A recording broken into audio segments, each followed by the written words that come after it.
បាទអនុញ្ញាតជំរាបសួរអូនពូមីនទាំងអស់គ្នាបាទរូបខ្ញុំបាទទំកាត់បាន Ford Territory ឆ្នាំផលិត2023អូនពូមីងអើយ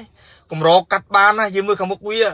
ស្អាតណាស់ពូមីងអើយមានគុជ LED គុជកាង laser ស្អាតណាស់ពូមីងអើយមួយគ្រឿងនេះកម្រកាត់បានណាឆ្នាំផលិត2023ពណ៌សកាម៉ៃស្អាតណាស់ពូមីងអើយ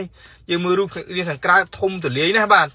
ស្អាតណាស់ពូមីងទិញពីចាក់ដើមផ្ទាល់ហ្នឹងបាទនេះច្បារអំពៅយើងនេះបាទអូនពូមីងផ្លាលេខ 2BX 9678បាទ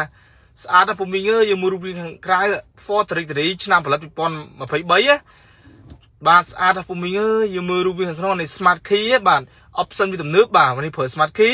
បាទខាងក្នុងអូនពូមីងនេះខាងក្នុងប្រើអេក្រង់ touch screen អស់អូនពូមីងអស់នេះមានកម្ដៅពូកមានបន្លាយ sport មានកាមេរ៉ា B6B កាមេរ៉ាបញ្ជុំហ្មងបាទពូមីងអើយ option ទំនើបណាស់អូនពូមីងអើយបាទគ្រឿងនេះបាទ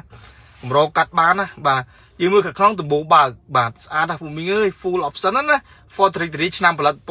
2023ឡានស្អាតណាស់ពូមីងអើយប្រើទៅបាន 40000 គីឡូជាងទៀតពូមីងអើយទីពីចាក់ដើមផ្ទាល់នៅច្បារអំពើយើងនេះពូមីងនេះបាទ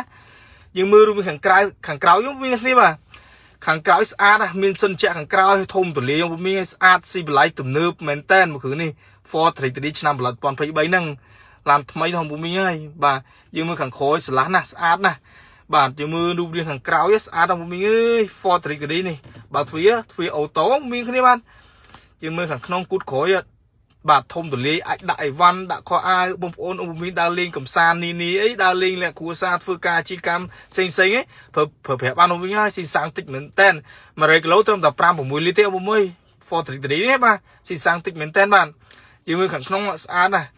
ខាងក្នុងយើងមានយើងមិនប្រើអី touch screen អស់ពូមីងទំនើបស៊ីបល័យមែនតែនអូនវិញបាទតានេះ